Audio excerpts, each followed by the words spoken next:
नमस्ते। देवादिदेव खजाराड़ श्री पार्श्वनाथ भगवान की, गुरुनाम गुरु आचार्य भगवान श्री ज्ञान सागर जी महाराज की, संत शिरोमणि आचार्य भगवान गुरुदेव श्री विद्यासागर जी महाराज की, परम पूज्य निर्यापक श्रमण मुनि श्री 108 वीर सागर जी महाराज की जय।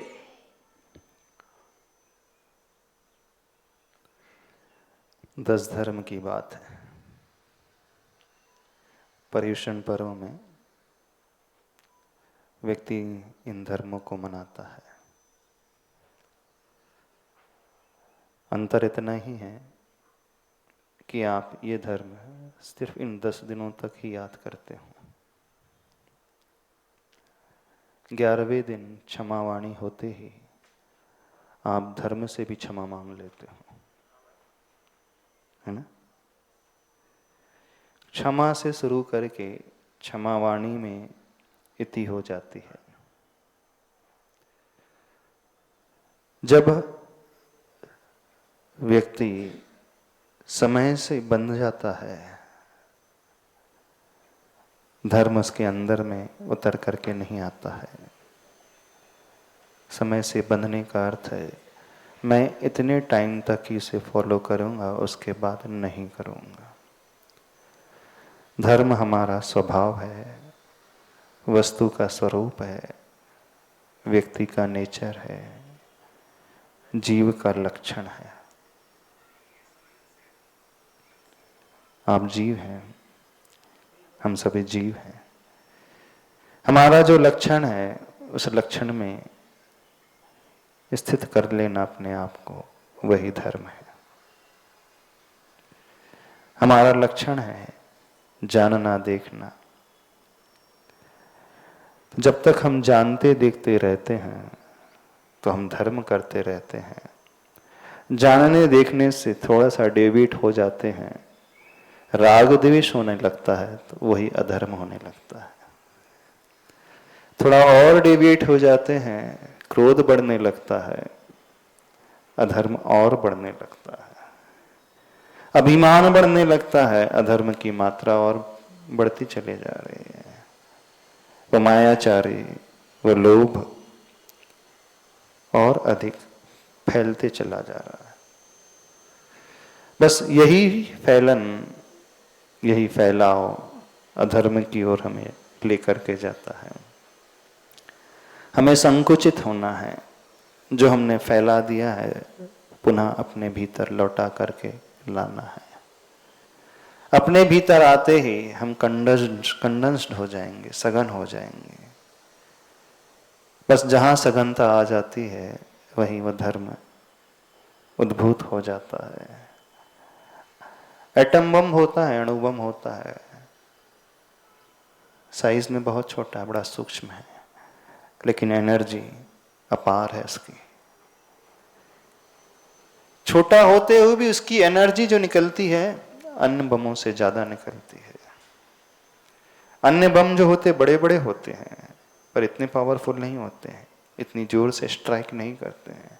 लेकिन एटम बम स्ट्राइक कर दे, हजारों नहीं लाखों की संख्या में लोगों के प्राण चले जाते हैं। जैसे हिरोशिमा नागासाकी में हुआ था, जापान में एक्सप्लोजन हुआ, लेकिन इतनी एनर्जी क्रिएट हो गई, इतनी जनरेट हो गई, संभाल नहीं पाए। बड़ा आश्चर्य लगता है। हमें तो बड़े में बड़ी एनर्जी नजर आती है, पर होता पूरा उल्टा है नेचर में। जितना व्यक्ति सूक्ष्म होता चला जाता है उतनी ही उसकी एनर्जी अपने तक आती चली जाती है। जितना ही हम बाहर निकलते हैं हमारी एनर्जी फैलते चले जाती है, स्कैटर्ड हो जाती है। एनर्जी सबके भीतर एक जैसी ही है, किसी के भीतर कोई कमी नहीं है, लेकिन सबकी एनर्जी बड़ी स्कैटर्ड है, फैली हुई है। हमारी एनर्जी हमारी आंखों से निकलती है, कानों से निकलती है, पांचों इंद्रियों से निकलती है, हमारे मन से निकलती है, भावों से निकलती है। एनर्जी को कंडेंस करने का अर्थ है हमें इंद्रियों के द्वारों को बंद करना होगा। अपनी सोच को, जो अस्त व्यस्त सोच है, उसे व्यवस्थित करना होगा। तो हम अपने तक लौट करके आ जाएंगे, और अपने तक लौटने का नाम ही वास्तव में धर्म होता है। तो इन पर्युषण पर्व के 10 दिनों में जिन्हें आपने 10 दिन का बना करके रख लिया है, थोड़ा सा मानसिकता बदलो। धर्म 10 दिनों का नहीं होता है, स्वभाव 10 दिनों का नहीं होता है। 10 दिनों का स्वभाव होता है? नहीं होता है। स्वभाव हमेशा का होता है, फॉरएवर होता है। और जो बाहर से ओढ़ा जाएगा, तात्कालिक किया जाएगा, कुछ समय के लिए पालन किया जाएगा, वो स्वभाव हो ही नहीं सकता।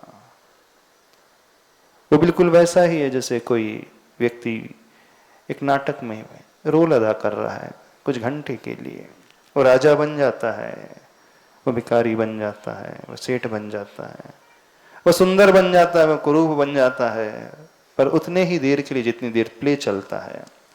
पर्दा गिरते ही वो उसे छोड़ देता है, उस रूप को छोड़ करके अपने असली रूप में आ जाता है ना। यानी उसका जो रूप थिएटर में था, मंच में था, बाहर का था, दिखावे का था, अंतरंग का नहीं था। अंतरंग का कुछ और होता है। अंतरंग का रूप जो होता है जब मंच से उतर करके वो बाहर आ जाता है तब होता है। तो ऐसे ही इन 10 दिनों के लिए बहुत सारे लोग एक मंच पर आ जाएंगे, अपनी अपनी भूमिका का रोल अदा करते चले जाएंगे, आ जाएंगे ना। पहले दिन आप क्षमा का मुखौटा पहन लेंगे और अपने आप को क्षमावान देखने लगेंगे। क्षमा का मुखौटा पहनना अलग है, क्षमा का धर्म भीतर उद्घाटित होना अलग है। तो क्षमा धर्म का अर्थ है हम अंदर से क्षमावान हो जाएं। क्षमा का अर्थ है अंदर से हम सहनशील हो जाएं, धैर्यवान हो जाएं, अपनी ओर दृष्टि लाएं।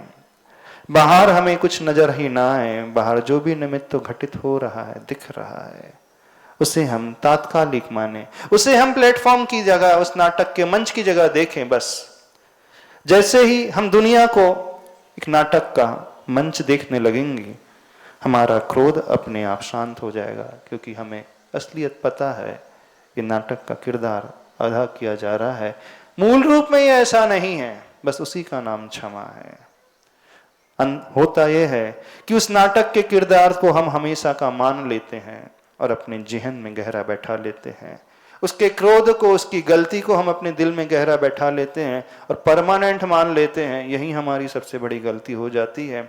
जो हमें टेम्पररी मानना चाहिए, हमने उसे परमानेंट स्वीकार कर लिया। क्रोध तात्कालिक होता है, टेम्पररी होता है, क्षमा हमेशा की होती है। तो जो तात्कालिक, उसे तात्कालिक की दृष्टि से देखे, परमानेंट की दृष्टि से न देखे। बस ऐसी दृष्टि आते ही हमारे भीतर क्रोध उत्पन्न ही नहीं होगा, सामने वाले की गलती पर अपने आप क्षमा का भाव पैदा हो जाएगा। यही क्षमा धर्म है और कुछ नहीं। तो क्षमा का सीधा सा अर्थ है वास्तविक स्थिति को, वस्तु स्वरूप को देखना, द्रव्य दृष्टि को लाना, शाश्वत की ओर दृष्टि लाना, पर्याय की ओर से दृष्टि को विमुख कर लेना, मानना कि शाश्वत हमेशा अच्छा होता है, तात्कालिक है जो परमानेंट नहीं होता है, वह मिटने वाला होता है, वो एक नकाब है, वो ओढ़ा हुआ चेहरा है। ओढ़ा हुआ चेहरा ज्यादा देर तक नहीं रहता है। तो उत्तम क्षमा धर्म के हमें क्या समझना है? बस इतना ही समझना है कि हमें अपने को सहनशील बनाना है, धैर्यवान बनाना है, निमित्तों से प्रभावित नहीं होना है, निमित्त को निमित्त के रूप में देखना है, घटना के रूप में, एक नाटक के पर्दे के रूप में देखना है। बस ये भाव आते ही क्षमा अंदर से आ जाएगी। बड़ा सरल है। क्षमा के बाद आ जाता है मार्दव धर्म। मैं और मेरेपन की लड़ाई को छोड़ना ही मार्दव है। जहां मैं आ जाता है वहीं पर मेरापन भी आ जाता है। तो मैं भी छूट जाए, मेरापन भी छूट जाए, अहम छूटते ही हम एकदम मृदु हो जाते हैं, विनम्र हो जाते हैं, लघु हो जाते हैं। इसी का नाम मार्दव धर्म है। और कुछ नहीं करना है। हर जगह, हर वक्त व्यक्ति अपने अहम को, अपने मैं को पहले लेकर के आता है। मैं में से मैं घट जाएगा तो मैं ही बचेगा। वह मैं अहम वाला मैं नहीं रहेगा, वह मैं शाश्वत वाला मैं रहेगा। लेकिन जब मैं में मैं आ जाता है तो एक नया मैं पैदा हो जाता है, वो हमेशा के लिए रहता है। वहां हमारा अहंकार का पोषण होता है, वो बढ़ता है। तो हमें अहंकार को पोषित नहीं करना है, अहंकार को गलाना है। किसी और को नहीं गलाना है, किसी और को नहीं मारना है, अपने मान को मारना है। मान को मार लिया, हो गए हम मृदु। लेकिन एक बात में ही, एक बार में ही व्यक्ति मान जाए तो मान की कीमत ही क्या? मान की कीमत ही तभी होती है जब वो बार बार कहलाने पर मानता है। इसलिए हमें एक बार में ही मानना है, अकड़ना नहीं है। अकड़ना मुर्दों की शान होती है, झुकना चेतन की पहचान होती है। अकड़ता वही है जो मुर्दा होता है, झुकता वही है जिसमें जान होती है। आप दिन में कितने बार मुर्दा बन जाते हो, देखने की कोशिश करना। मुर्दा बन करके नहीं, चेतन बन करके जीना है। उसी का नाम मृदुता है, विनय है, मार्दव धर्म है। बड़ा आसान है मार्दव। कब कब आप अपने अहम को अपने सामने ला लेते हो। जैसे ही हमारा अहम हमारे सामने आया, हमें कुछ नजर नहीं आएगा, कोई नजर नहीं आएगा। हम सिर्फ उसे ही देखेंगे और उसी को मान करके चलेंगे। इन 10 दिनों में कोई अहम का भाव नहीं, बहुत हुआ। हर तीर्थंकरों का भी नाम नहीं रहा। अपन कौन से खेत की मूली है? तीर्थंकरों का नाम लेने वाले भी कोई नहीं है। आपको याद है? भूतकाल के तीर्थंकर का नाम किसी को याद नहीं है। भविष्य काल में होने वाले तीर्थंकरों का नाम भी पता नहीं है। उनका नाम भी नहीं रहा तो हमारा नाम कहाँ रह जाएगा? किस नाम के लिए हम मान की लड़ाई लड़ रहे हैं?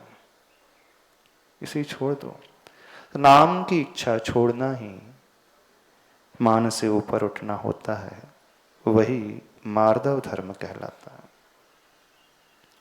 नाम की इच्छा पैदा करना ही मान को पोषित करना है, वृद्धि कराना है। वही हमारा अहम का भाव है। आर्जव, सरलता, जल की भांति। जल हर जगह बह करके चला जाता है। जल जिससे मिलता है वैसा ही हो जाता है। जल का अपना कोई वक्रतापन नहीं, कोई टेढ़ापन नहीं। जल सबको अपने में मिला लेता है। आर्जव धर्म एकदम सरल होकर के सबको अपने में मिलाने वाला होता है। जल प्यास बुझाता है, शीतलता देता है। जल सुंदरता देता है। आर्जव धर्म भी हमारे उस प्यास को बुझाने वाला है। एकदम शीतलता भीतर भी पैदा करने वाला है, बाहर भी पैदा करने वाला है। सुंदर वातावरण बनाने वाला है। तो जहाँ सुंदरता है वहीं पर आर्जव धर्म है। बड़ा आसान है। लेकिन व्यक्ति है कि हर जगह गंदगी को पसंद करना चाहता है ना? हर जगह गंदगी देखना चाहता है। कहता है स्वच्छता होना चाहिए, स्वच्छ भारत अभियान की बात करता है। लेकिन उस जल की भांति मन की सफाई की बात नहीं करता है। लोभ, समझ में आ रहा है हम क्या कह रहे हैं? 10 दिनों की जो 10 धर्म ना, थोड़ा सा उसको शॉर्ट में समझा दे रहे हैं आपको। शौच का भाव, सुचिता, पवित्रता, एकदम पवित्र, क्रिस्टल क्लियर। जहां क्रिस्टल क्लियरनेस आ जाती है वहां वो पवित्रता उभर करके आ जाती है। क्रिस्टल क्लियर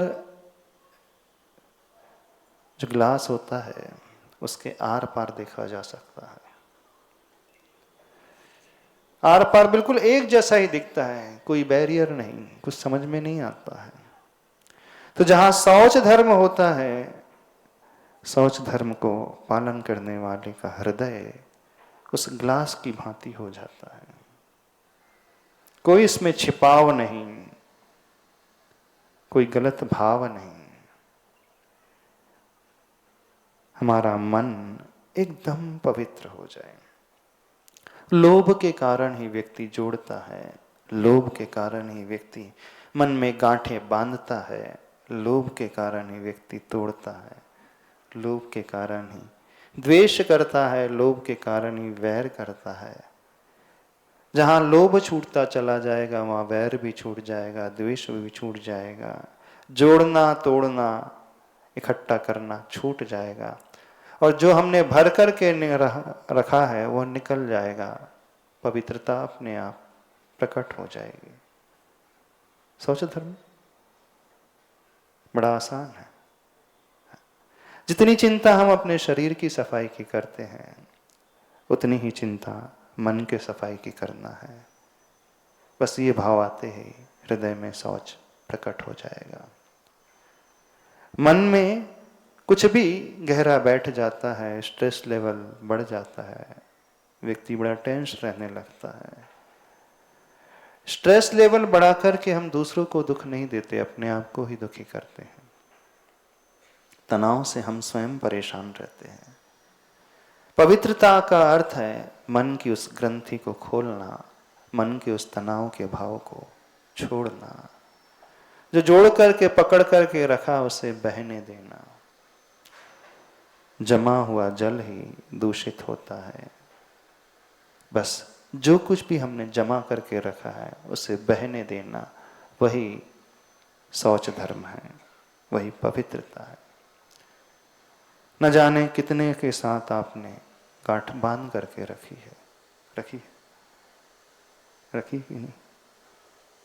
कितने वर्षों पुरानी गठान बंधी होगी, और जिनसे बंधी है वे कोई पराये नहीं, आपके ही अपने हैं, आपका ही भाई, आपकी ही बहन, आपके ही रिलेटिव,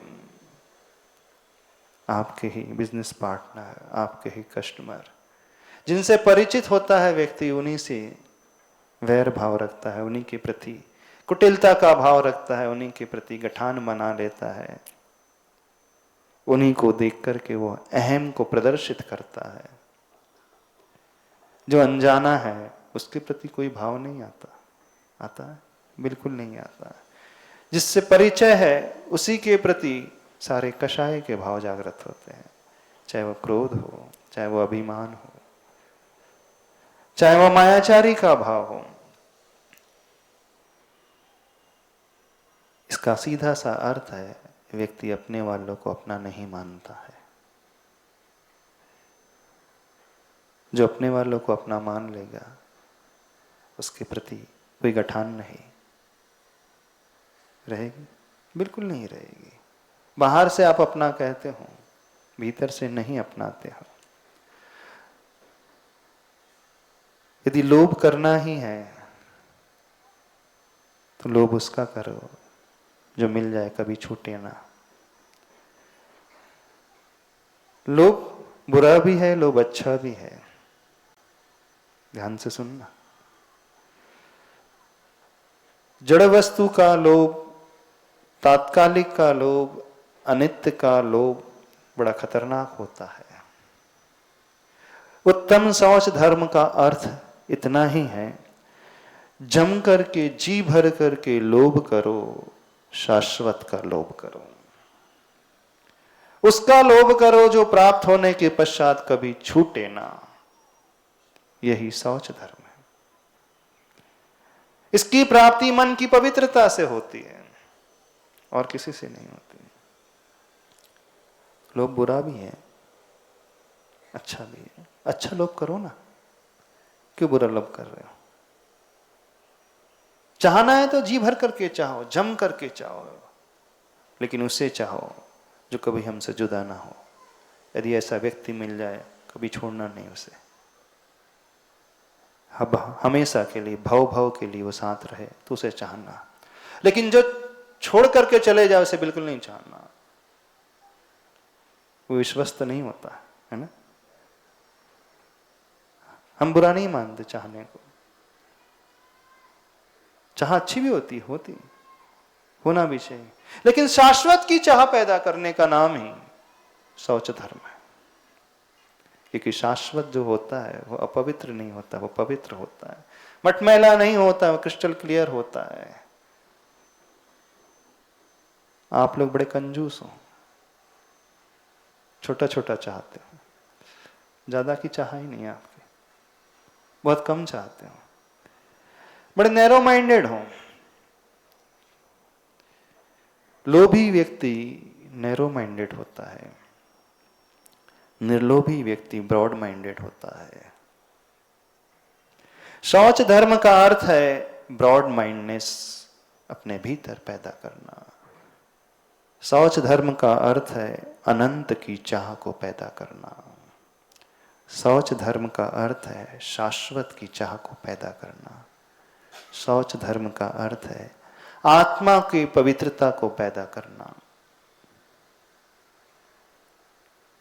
समझ में आ रहा है? नहीं आ रहा? अरिहंत नाम सत्य है, सबकी यही गत्य है, यही सत्य धर्म है। सत्य से आप क्या समझते हैं? सत्य बोलना सत्य है क्या? जब कोई मरता है, शव यात्रा लेकर के जाते हो, फ्यूनरल में जाते हो, क्या बोलते हो? राम नाम सत्य है, अरिहंत नाम सत्य, क्या बोलते हो? अरिहंत नाम सत्य। किसके सुनाते हो?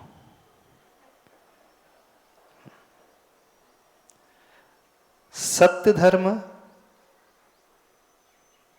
क्या है, समझा है कभी हमने? सत्य को चाहें, जो सत्य को चाहता है वो अरिहंत को चाहता है, क्योंकि वही सत्य है, बाकी सब कुछ असत्य है। अरिहंत का अर्थ है अंतरंग शत्रुओं को समाप्त कर देना। सत्य को चाहने वाला अंतरंग शत्रु को समाप्त करने की चाह को पैदा करता है। अरिहंत भगवान को चाहने वाला इन चार कर्मों से ऊपर उठने की चाह को पैदा करने वाला होता है। अरिहंत को चाहने, समझ रहे हो हम क्या कह रहे हैं? अरिहंत को चाहता जो है वो उनके गुणों को चाहता है, वही सत्य है। सत्य धर्म उसका होता है जो हमेशा अच्छे की चाह पैदा करता है, उसके बिना सब कुछ असत्य है। आपने सत्य से क्या समझा है? सही सही बोल देना। सत्य इतना नहीं है, सत्य बहुत कुछ अलग है। प्रशस्त वचन ही सत्य वचन कहलाते हैं, कठोर वचन असत्य वचन कहलाते हैं। व्यवहार में प्रशस्त, शुभ्र, अच्छे वचनों का प्रयोग ही सत्य धर्म है।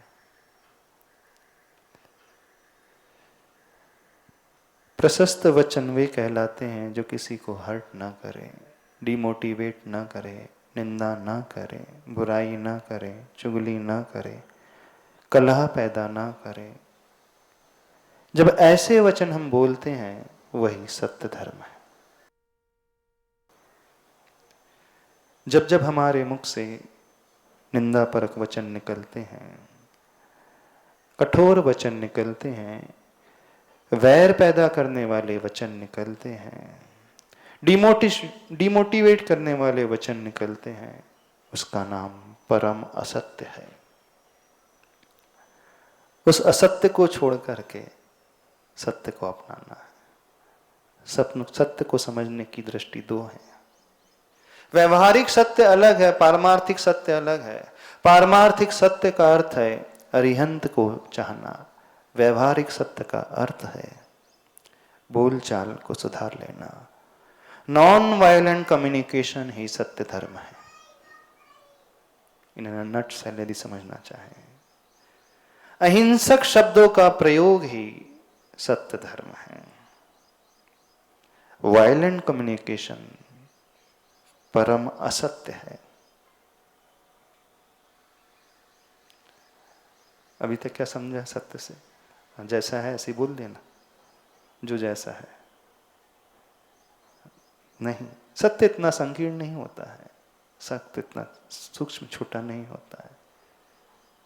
सत्य बहुत बड़ा होता है। सत्य का अर्थ है किसी को ऊपर उठाना, सत्य का अर्थ है किसी को अच्छा बनाना। सत्यम शिवम सुंदरम कहा जाता है ना। सत्य शिव स्वरूप होता है, सत्य सुंदर होता है, सत्य प्रशस्त होता है, सत्य सॉफ्ट होता है, सत्य आनंद को पैदा करने वाला होता है। यही सत्य है।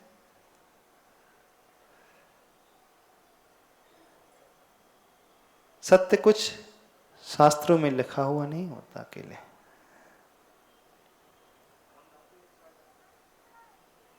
कोई डाउट तो नहीं है? जो हम कह रहे हैं कुछ अलग से तो नहीं समझ रहे आप? अलग से ऐसा तो नहीं लग रहा कुछ अलग हम व्याख्यान कर रहे हैं? अलग डेफिनेशन तो नहीं बता रहे आपको?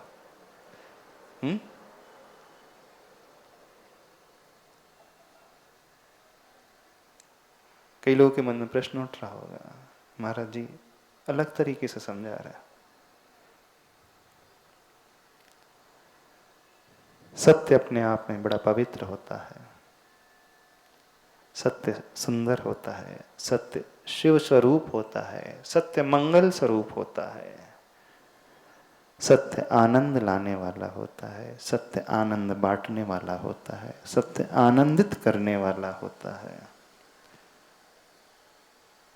सत्य कठोरता को जीतने वाला होता है,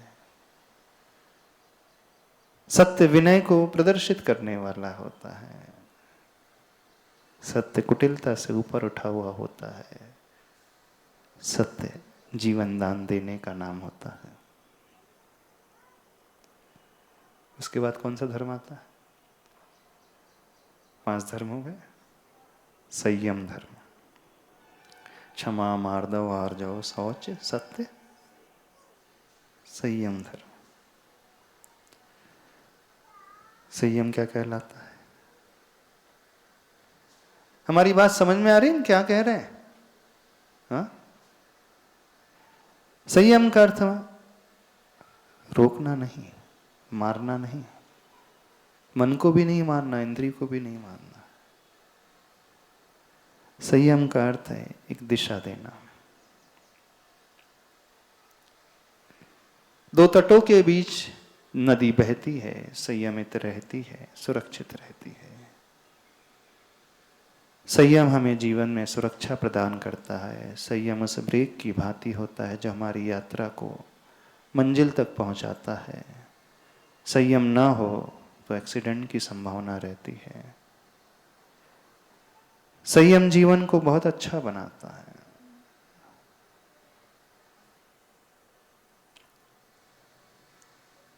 क्या है आपके जीवन में संयम है कुछ? संयम मन का भी, संयम वाणी का भी, संयम काय का भी, संयम दृष्टि का भी, संयम सुनने का भी, संयम खाने का भी, संयम बोलने का भी, संयम सूंघने का भी, संयम सोचने का भी। 5 इंद्रियों का संयम, मन का संयम। संयम अन्य जीवों को सुरक्षित वातावरण देने का, संयम अन्न को साथ में लेकर के चलने का। संयम सिर्फ अपने लिए नहीं, संयमित जीवन सबके लिए अच्छा होता है। जब आप संयमित तरीके से गाड़ी ड्राइव करते हो तो दूसरों को भी जीवन दान मिलता है हाईवेज में, है ना। असंयमित होकर के ड्राइव करते हो तो दूसरों की जान को भी खतरा हो जाता है। स्वयं की जान को तो खतरा होता ही है, पर को भी खतरा हो जाता है। संयमित जीवन अपने लिए भी अच्छा वातावरण पैदा करता है। संयमित जीवन सराउंडिंग को भी बहुत अच्छा बनाता है। संयमित जीव से हर एक व्यक्ति आकृष्ट होता है, हर एक प्राणी प्रभावित होता है। जहाँ संयम होता है वहाँ पशु भी आकर के बैठ जाते हैं। संयम भगवान महावीर स्वामी के पास था। हिंसक सिंह और अहिंसक गाय एक तट पर जल पीते हैं। जहां संयम आ जाता है वहां क्रूरता समाप्त हो जाती है। न मन की क्रूरता, न वचन की क्रूरता, न काय की क्रूरता, किसी प्रकार की क्रूरता नहीं रहती है। संयमित जीव दूसरों को अभयदान देता है, प्राणियों की रक्षा करता है। संयम से ही दया पलती है, संयम से ही दूसरों को अभय मिलता है, संयम से ही दूसरों को जीवन मिलता है, संयम से ही हमें भी अभयदान मिलता है। असंयमित व्यक्ति आत्महत्या करता है, संयमित व्यक्ति पूरी आयु जीता है। असंयम आते ही व्यक्ति विषयों की ओर, व्यसनों की ओर बहने लगता है। संयम आते ही व्यक्ति व्यसन और विषयों से ऊपर उठ जाता है। व्यसन और विषयों से ऊपर उठते ही जीवन में शाश्वत की लहर आ जाती है। संयमित होना सीखें। पतंग की सुरक्षा संयमित डोर से होती है। पतंग का जीवन नष्ट उस डोर के छूटने से होता है। हमारे जीवन की सुरक्षा भी जब हम संयम रूपी, आगम रूपी, सूत्र रूपी डोर से जब तक बंधे रहते हैं तभी तक होती है। कुलाचार की मर्यादा रूपी डोर से बंधे रहते हैं तब होती है। देव गुरु शास्त्र की आज्ञा से जब हम बंधे रहते हैं तभी हम अपने आप को सुरक्षित रख पाते हैं। संयम हमेशा सुरक्षा देता है, असंयम हमेशा खतरा पैदा करता है, दूसरों के लिए भी और स्वयं के लिए भी। तो हमें खतरा पैदा नहीं करना है, हमें एक सुरक्षा का माहौल प्रदान करना है। हम किसी को जीवन दान नहीं दे सकते तो हमें कोई अधिकार नहीं है किसी के जीवन लेने का। हम अपने क्षेत्र में किसी की एंट्री पसंद नहीं करते तो हमें कोई अधिकार नहीं हम दूसरों के क्षेत्र में अनाधिकृत चेष्टा करते हुए प्रवेश कर जाएं। संयम एक स्पेस हमें भी देता है, संयम एक स्पेस सामने वाले को भी देता है। एक परिवार में रहते हुए हर व्यक्ति का अपना क्षेत्र है, अपना स्पेस है, अपनी लाइकिंग है, अपना मन है, अपनी आत्मा है। जो हम अपने लिए चाहते हैं वैसा ही हम जब दूसरों के लिए चाहने लगते हैं वहीं से संयम उद्घाटित हो जाता है।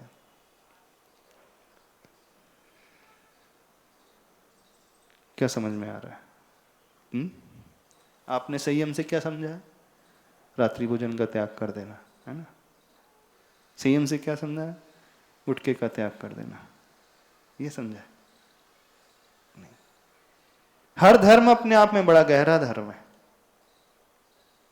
अलग ही प्रकार का धर्म है।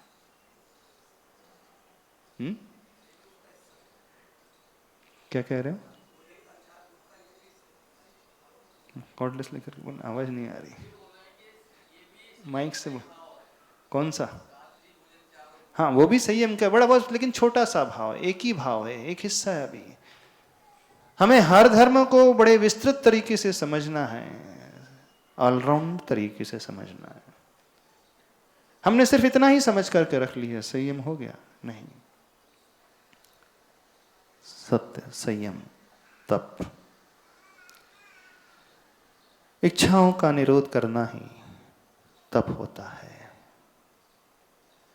मन भाग रहा था लेकिन हमने उसे सही दिशा प्रदान कर दी, यह हमारा तप हो गया। मन चाह रहा था लेकिन अपने चाह को जीत लिया, यही तप हो गया। मन का कह रहा था कि एयर कंडीशन में बैठना है, थोड़ी देर हम नहीं बैठेंगे, हो गया तप हमारा। कर्म के लिए, क्षय के लिए जो साधना की जाती है वह तप कहलाती है। कर्मक्षयार्थम तप्यते इति तपः। ख्याति पूजा लाभ के लिए जो तपा जाता है वो तप नहीं कहलाता है। नाम के लिए, अभिमान के लिए उपवास आदि तप नहीं कहलाते हैं, उसे तप की श्रेणी में नहीं रखा जाता है। दूध से जैसे घी की यात्रा होती है, ऐसे ही संसारी से मोक्ष की यात्रा होती है, वो तप के माध्यम से ही होती है। आत्मा को शुद्ध बनाना है तो शरीर को तपना ही होगा। दूध को गर्म करने के लिए बर्तन तपाना आवश्यक होता है। बर्तन तपे बिना दूध गर्म होता नहीं है। ऐसे ही शरीर तपे बिना आत्मा शुद्ध होती नहीं है। शरीर से कहीं अधिक जोर हमें अपने मन पर देना होगा। मूल रूप से हमें अपने मन को संयमित करना होगा, मन को दिशा देना होगा। मन के परिणाम को व्यवस्थित करने का नाम ही तप होता है।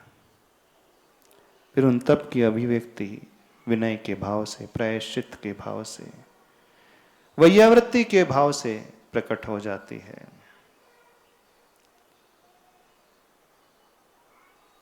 समझ रहे हो? नहीं समझ रहे? वो अंतरंग तप कहलाते हैं।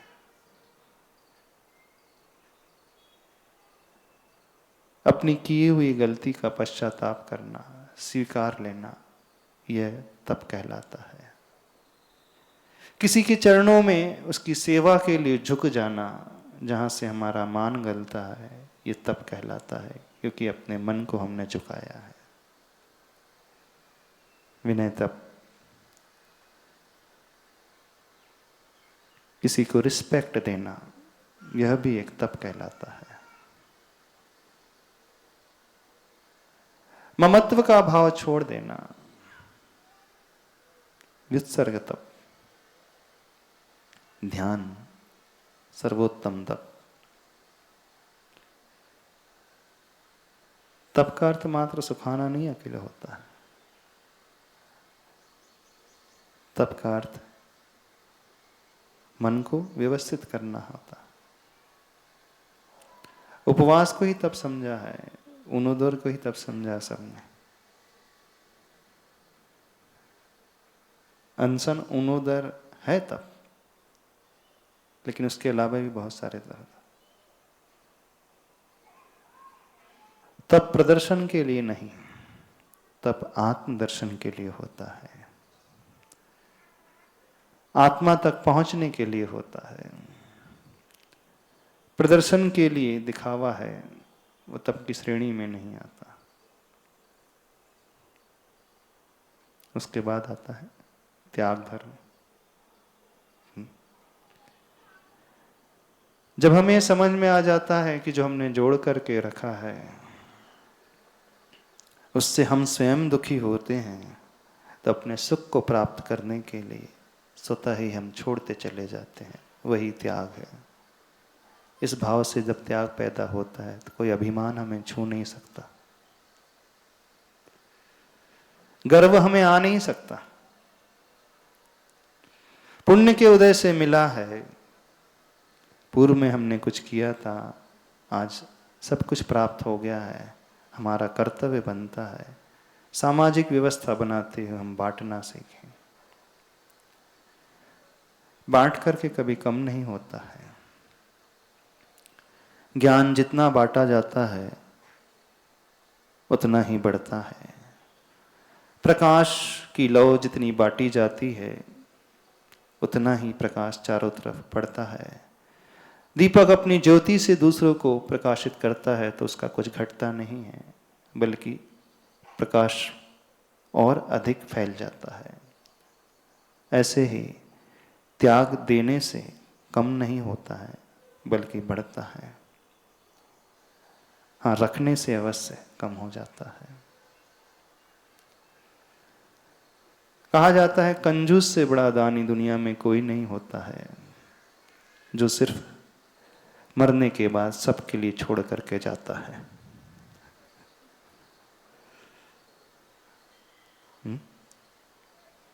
ऐसी है ना? कंजूस सबको बांटता है, बस अंतर इतना ही है, वो जीते जी नहीं मरने के बाद बांटता है।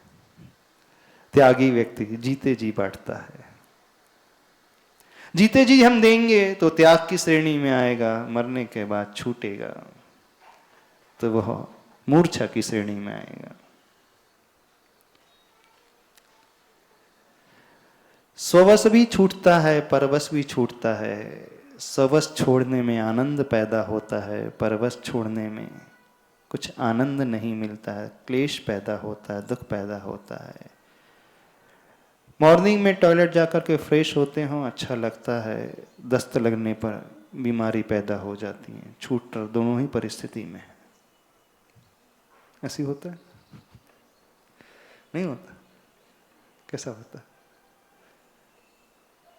प्रातःकाल जब आप स्वयं स्ववश त्यागते हो अपने शरीर के मल को, तो एक फ्रेशनेस पैदा होती है। दस्त लगने पर भी परवश बहुत कुछ छूटता है मल, लेकिन वहां वीकनेस पैदा होती है। त्याग धर्म स्वाश्रित होता है, पराश्रित नहीं होता है। तो जिन्होंने इच्छा से त्यागा है वो फ्रेशनेस फील करेंगे, स्वस्थता फील करेंगे। ऐसी भाव लाना, वही त्याग है। और त्याग कुछ नहीं कहलाता है। समझ में आ रहा है, नहीं आ रहा? त्याग धर्म, उसके बाद कौन सा आता है? आकिंचन धर्म। न किंचित अपि अस्ति ममिति आकिंचन है। संसार में मेरा कुछ भी नहीं है।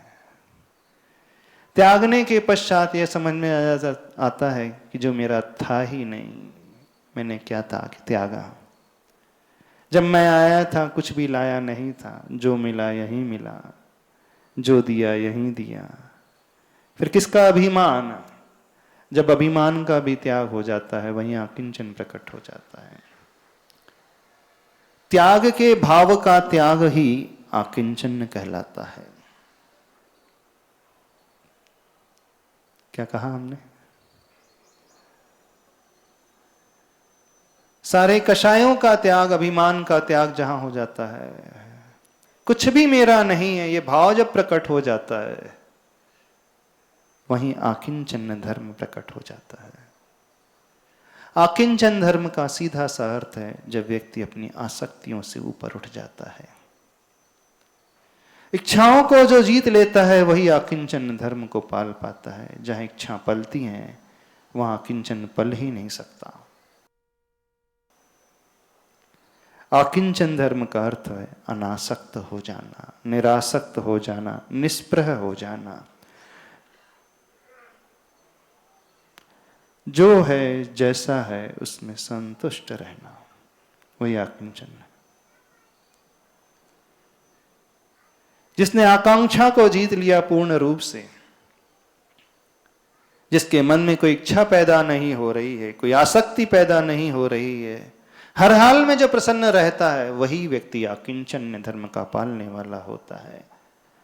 आकिंचन अर्थ हमें निर्विकल्पता प्रदान करता है। आकिंचन धर्म हमें stress free, tension free, depression free बनाता है।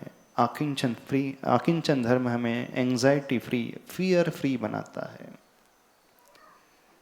आकिंचन धर्म को पालने वाला व्यक्ति हमेशा निर्भय होता है, निश्चिंत होता है, तनाव से रहित होता है, अवसाद से रहित होता है, आनंद में हमेशा जीता है। हर हाल में किसी भी कंडीशन में रहे वो आनंद से भरा हुआ होता है। उसी का नाम आकिंचन है।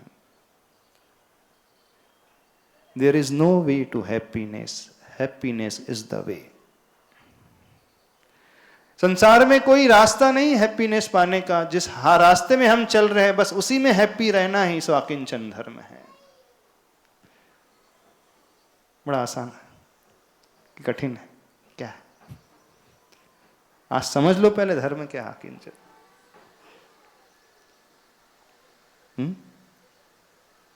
अंतिम धर्म आता है ब्रह्मचर्य धर्म।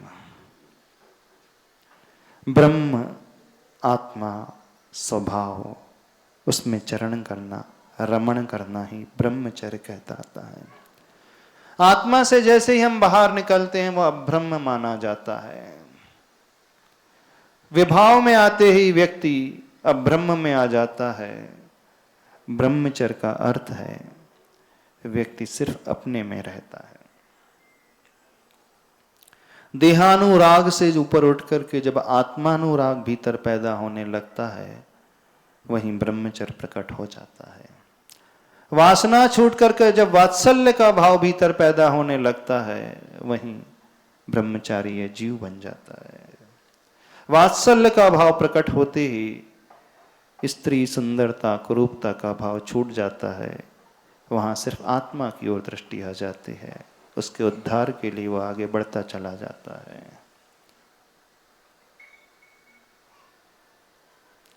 ब्रह्मचारी अब ब्रह्म और भ्रम से ऊपर उठा हुआ होता है। जो भ्रम में जीता है वही अब्रह्म में जीता है। जो भ्रम में जीने वाला होता है उसे शरीर में सुख की कल्पना पैदा करता है, और जो ब्रह्म में जीता है वह आत्मा में सुख को देखने वाला होता है।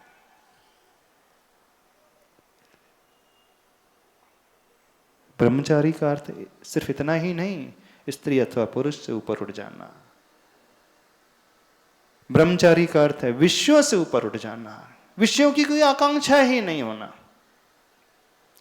आत्मा की ही आकांक्षा होना, आत्मा को पाने की आकांक्षा होना, आत्मा के ज्ञान दर्शन में लीन रहने की आकांक्षा होना, उसी में डूब करके रहना वाला ही व्यक्ति ही ब्रह्मचारी होता है। ब्रह्मचारी को कभी संसार प्रभावित नहीं कर सकता। वह किसी से प्रभावित नहीं होता है, वह अप्रभावित रहता है। संसार उसे आकृष्ट नहीं कर पाता है। समझ रहे हो? बड़ी संकीर्ण परिभाषा सभी लोगों ने समझ करके रखी हर धर्म की, लेकिन परिभाषा बड़ी विस्तृत है, बड़ी गहरी है। ब्रह्मचारी का अर्थ इतना ही नहीं कि हम भाग जाएं जंगल में। हम जहां भी रहें, जिस परिस्थिति में रहें, सिर्फ अपने आप को चाहें। पर की चाह से जो ऊपर उठ जाता है, पर के शरीर की चाह से भी, पर के वस्तु की चाह से भी, पर की दृष्टि की चाह से भी, पर के एप्रिसिएशन से भी जो ऊपर उठ जाता है, वो ब्रह्मचारी माना जाता है।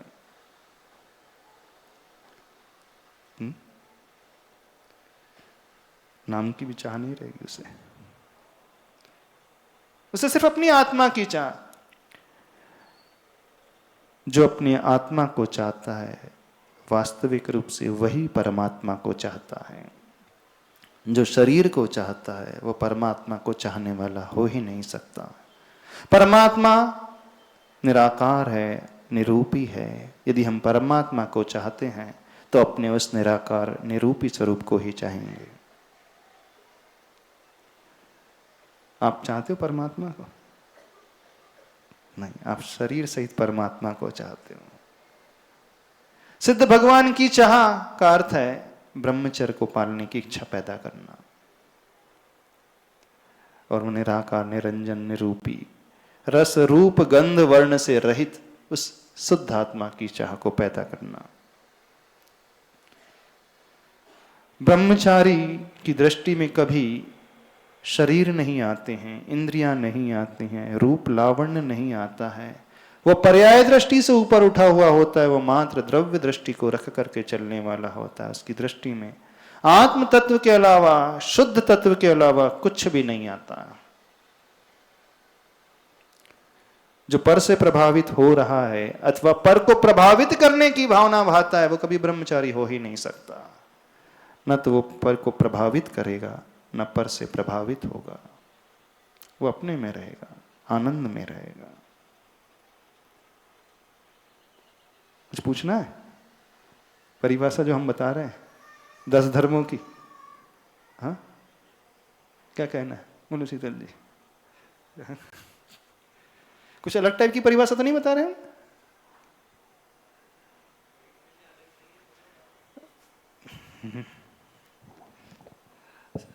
नमोस्तु महाराज में जल लेके जा रहे हैं। हम तो ऊपर ऊपर ही समझते हैं। अच्छा, हम गहराई में लेकर के जा रहे हैं। क्यों सुकुमन, गहराई में ले जा रहे हैं? सिर के ऊपर से तो नहीं जा रही आप लोगों के? महाराज जी, उनके कहने का मतलब है धर्म को मतलब पालने में, समझ में तो आ रहा है। अच्छा, पालन करना है। आज समझ लो, अभी तो समझ में नहीं आता धर्म क्या होता है। उदक चंदन स्वाहा, उदक चंदन स्वाहा के अलावा धर्म ही समझ में नहीं आता। हाँ, इतनी सारी हमने पूजा कर ली, नहीं, क्यों करना है, इस बात को भी समझे। तो पर्युषण पर्व जो आ रहा है 19 तारीख से, बड़े अच्छे से मानस बनाते हुए इस शिविर में सबको अच्छे से बैठना है, समय निकाल करके अपने आप को चाहना है। और अभी 17 तारीख को आचार्य शांति सागर महाराज जी का समाधि दिवस बहुत अच्छे से सबको सेलिब्रेट करना है, ठीक है। छुट्टी निकाल लेना, टाइम निकाल लेना। फिर कह रहे हैं ये 10 दिन आपके जीवन के स्वर्णिम दिन माने जाएंगे, जीवन को बदलने वाले दिन माने जाएंगे, ड्रास्टिक चेंज आपके जीवन में आ जाएगा यदि ये 10 दिन आप अपने लिए निकाल लोगे। इतना ही कहना पर्याप्त समझते हैं। चलिए, ठीक है। हाँ, कल का सेशन है, सभी